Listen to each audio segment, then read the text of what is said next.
কালামের সত্যতার প্রমাণ পাইয়া নবীজির জীবনী পড়া শেখ আহমদ দিদার কালেমা পড়ে মুসলমান হয়ে গেছে, মুহাম্মদ আলী কেলে কালেমা পড়ে মুসলমান হয়ে গেছে, হাজার হাজার ইহুদি খ্রিস্টান মুসলমান হয়। মুসলমান ইমানদার বর্তমান বৈজ্ঞানিকরা সবকিছু রিসার্চ করতেছে, আমার নবী কেন ডিলাকুলুকের কথা বললেন, আমার নবী কেন মেসওয়াকের কথা বললেন, আমার নবী কেন সাদা পোশাককে বেশি পছন্দ করতেন।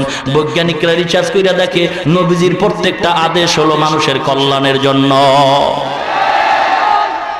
বৈজ্ঞানিকরা সব রিসার্চ করে বাইর করতেছে, মেসওয়াকের কথা বলছে মানুষের কল্যাণের জন্য, ঢিলাকুলুক যাদের ব্যবহারের কথা বলছে মানুষের কল্যাণের জন্য। কারণ যারা ঢিলাকুলুক ব্যবহার করে না এদের হাতের ভিতরে, এই তালুর ভিতরে কোটি কোটি ছিদ্র।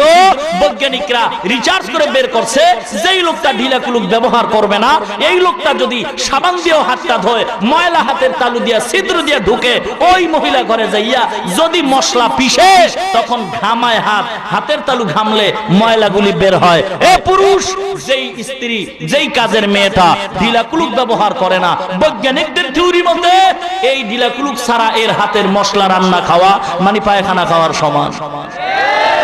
এই জন্য নবী ঢিলাকুলুকের কথা বলছেন।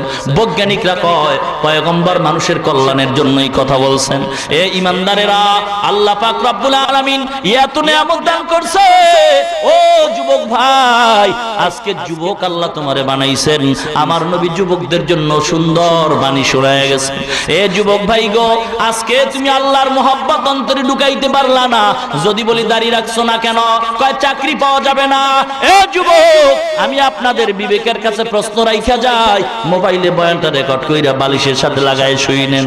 আজকে তাকায় দেখেন সরকারি দলের ভিতরে আপনার মতো বহু যুবক আছে দাড়ি রেখা নামাজ পড়ে, এবং দেখা যায় তার যাদের টাকায় মাদ্রাসা চলে, ঠিক কিনা? এ মুসলমান গো, বিরোধী দলের ভিতরে তাকায় দেখো আপনার মতো হাজার হাজার যুবকরা দাঁড়িয়ে রেখে নামাজ পড়ে এবং তাদের টাকায় মাদ্রাসা চলে। তাকায় দেখো সরকারি দল, কর্মচারী, এবং তাকায় দেখো প্রশাসনের লোক, র‍্যাব বাহিনী বলো, আর্মি বিডিআর বলো, এদের ভিতরে দাড়িওয়ালা নামাজি যুবক আছে না নাই? এ যুবক ভাই গো, তাকায় দেখো যারা ব্যবসা করে, কৃষিজীবী, চাকরিজীবী, ও যুবক ড্রাইভারদের ভিতরে তাকাও, যুবক তোমার মতো যুবক দাড়িওয়ালা নামাজি ড্রাইভার আছে না নাই? ব্যবসায়ী আছে না নাই? এবার তাকাও স্কুলের কলেজের বারান্দায়, ভার্সিটির বারান্দায় হাজার হাজার যুবকরা দাঁড়িয়ে রেখে নামাজ পড়ে, কলেজে পড়ে, দাঁড়িয়ে রেখে নামাজ পড়ে, ভার্সিটিতে ক্লাস করে, আছে না নাই? এ যুবক ভাই, তুমি কেন পারবা না? মনে হয় কপালটা পুইরা গেছে, পোড়া কপালে মনে হয় আর জোড়া লাগবে না। এ যুবক মনে করছো কি বুড়া হইয়া মরবা? একদল আবার যুবকরা কয় বিয়া করার পরে দাঁড়িয়ে রাখবো। বলো আমাগো দাড়িওয়ালাকে কি বউ নাই? এই আমগো দাড়িওয়ালাকে বউ নাই? নাই মানে আছে মানে অনেক ভালো, অনেক ভালো। চামড়ার ভালো না চরিত্র ভালো, এ কথা চ্যালেঞ্জ করে বলতে পারি। দাড়িওয়ালা, টুপিওয়ালা, দাড়িওয়ালা নামাজির বউ যত আরামে শান্তিতে আছে, এমন শান্তিতে মনে হয় কারো বউ না। যাই দেখেন স্বামী স্ত্রীর লগে দেখা নাই, মাঝে মাঝে মোবাইলে কথা কয়, পরে কথা কই বিজি, ঠিক কিনা? হ্যাঁ হ্যাঁ, আহ স্বামীর মেজাজ গরম, ডান হাতে কামাই করি, বাম হাতে কামাই করি, এত টাকা যায় কই জানো না? এমন বিবি ঘরে আনছো যেই বিবি তোমারে না জানাইয়া তোমার ঘামওয়ালা টাকাগুলি খরচ কইরা পার্কে দৌড়ায়, বন্ধু বান্ধব নিয়ে ঘুরে, তোমার ঘামের টাকায় দেখা যায় কোনো বরকত পাওয়া যায় না। আর যদি তোমার টাকায় বরকত পাইতে চাও, অল্প টাকা কামাই করো, তবে বিবিটার নেককার ঘরে ঢুকাও। এমন বিবি যদি ঘরে রাখো যেই বিবি স্বামীর জন্য দোয়া করে, যেই বিবি ঘরে গেলে স্বামীর সালাম দেয়, এর মতো শান্তিওয়ালা মানুষ আর দুনিয়ায় নাই। যেই লোকটার বউ ভালো না, ওই লোকটার মতো শান্তিতে আর কেউ নাই। আর যেই মানুষটার বিবি সুন্দর ভালো ব্যবহার করে, এর মতো শান্তিতে আর কেউ দুনিয়াতে নাই। সমানের স্লোগান দিয়া চাকরি মাকরি শেষ, ইজ্জত যাওয়ার পালা হয়ে গেছে। চাকরি কইরা বাড়িতে গেছে রাত্রিবেলা, স্ত্রীও সমান, স্বামীও সমান, দোনোজনার বেতন 50 কইরা। বাড়িতে যায় বইছে ভাত খাইব, কিন্তু একটু রেস্ট নিয়া যে বসবে, মশায় যেই জ্বালাইতে আছে বসা যায় না, মেজাজ গরম হয়ে গেছে। স্বামী আবেগে কয় বিবি কি আর করার, চাকরি করলাম সারাদিন, অফিস টাইম ভাত খাওয়ার সুযোগ পাই নাই, একটু মশারিটা যদি টানায় দিতা। বিবি কয় সাবধান, বেতন তোমার চেয়ে আমারও কম না, তুমি টানায় লও, সমান অধিকার, ডোন্ট মাইন্ড। কপাল পইরা গেছে, স্বামী কয় এটার তো কৌশলে সাইজ করতে হইব, এটারে ডাইরেক্ট পারা যাইব না, কারণ কানে দইরা আবার উড়াইব। মুসলমান ইমানদার এবার স্বামী ডাক দিয়া কয় বিবি গো, একটু পরামর্শ যদি মানতে চাও। বলে কি বলো? আমরা দুজনে কথা বন্ধ করব, লটারি ধরবো, লটারিতে যে পাস করে সেই মশারি টানাবে, মশারি টানাবে না যে ফেল করবে সেই টানাবে। কয় ঠিক আছে লটারি দাও। স্বামী কয় বিবিরে কথা বন্ধ করে দাও, চুপ। এরপরে আগে যে কথা কইব এই মশারি টানাইব। বাস দুজন রেডি হয়ে গেছে, চুপ হয়ে গেছে, কথা কয় না, মশারি টানাবার ডরে। চোরারা কয় দুইজনে হোমানে টাকা কামাই করে চুরি করার সুযোগ পাই না। এই চোরারা কই আছো ঢোক, এরা ওয়াদা করছে কথা কইব না, এই ভাইয়া জানিতে পারো। ঘরের ভিতরে ঢুকছে, চাবি লয়, বিবি দেখতেছে কথা কয় না, মশারি টানাবার ডরে। আলমারি খুলতেছে, স্বামী কথা কয় না, মশারি টানাবার ডরে। সব গাট্টি গুট্টি রেডি করছে, গাট্টি বানতেছে, মাথায় নিয়ে যাইতেছে। এবার শেষ সময় তাকায় দেখে একটা চোরা, শেষরা চোরা বাতের পাতিলটারে মাথায় লইছে। বিবি কয় সারাদিন না খায় রইলাম, এইবার পাতিলটারে লয়ে যাও, এমন মশারি টানাবার ডরে কথা কমু না, আর না খায় রাইতে ভেটকায় থাকি।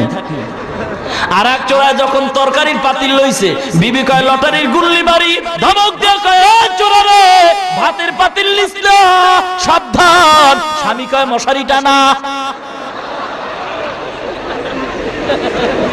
ও মুসলমান ইমানদার গো, মশারি টানাবার ডরে আজকে চুপ হয়ে থাকতেছ।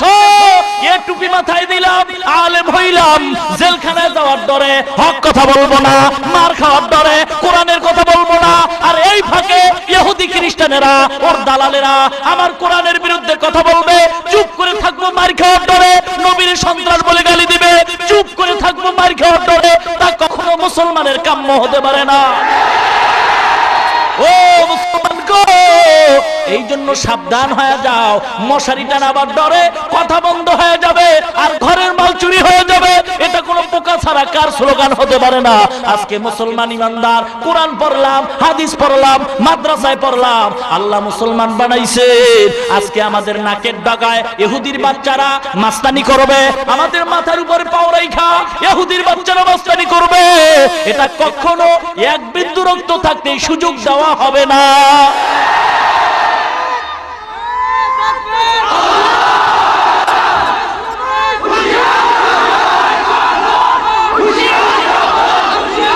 ভাইরামা, ও মুসলমান ইমানদার, ভালো করে শুনতে হবে মুসলমান, মরণ একবার হবে, তবে কুকুরের মতো মরবো না, হক কথা বইলেই মরবো, ঠিক কিনা? মুসলমান ইমানদার, কারো সাথে কোনো দ্বন্দ্ব নাই, আমরা বেয়াদব নয়, কাউকে আমরা গালি দিব না, বরং হাতে পায়ে ধুইরা বুঝাইতে চাই।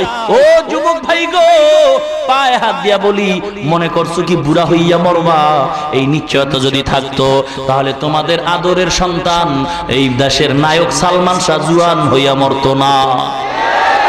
কয়েক বছর আগে নায়ক মান্না মারা গেছে জুয়ান হইয়া, বুড়া হওয়ার নিশ্চয়তা থাকলে মরতো না। কয়েকদিন আগের খবর, তাজা খবর পত্রিকায় দেখো, নরসিংদীর ভিতরে লোকমান মেয়র, কি সুন্দর চেহারা, কত সুন্দর ফুটন্ত গোলাপ যুবক, সন্ধ্যাবেলা ঘর থেকে রওনা হয়, বিবি ডাক দিয়া কয় লোকমান ও স্বামী গো কই যাও? বলে অফিসে যাই। বলে তাড়াতাড়ি আসবা। ছোট্ট বাচ্চা ডাক দিয়া কয় আব্বু আমার জন্য মজা নিয়ে আসবা। লোকমান কয় ও বাবা গো ঘুমাইবা না, তোমার জন্য মজা নিয়ে আজকে তাড়াতাড়ি আসবো। বিবির থেকে সন্তানের মজার কাহিনী শোনায় বিদায় হয়।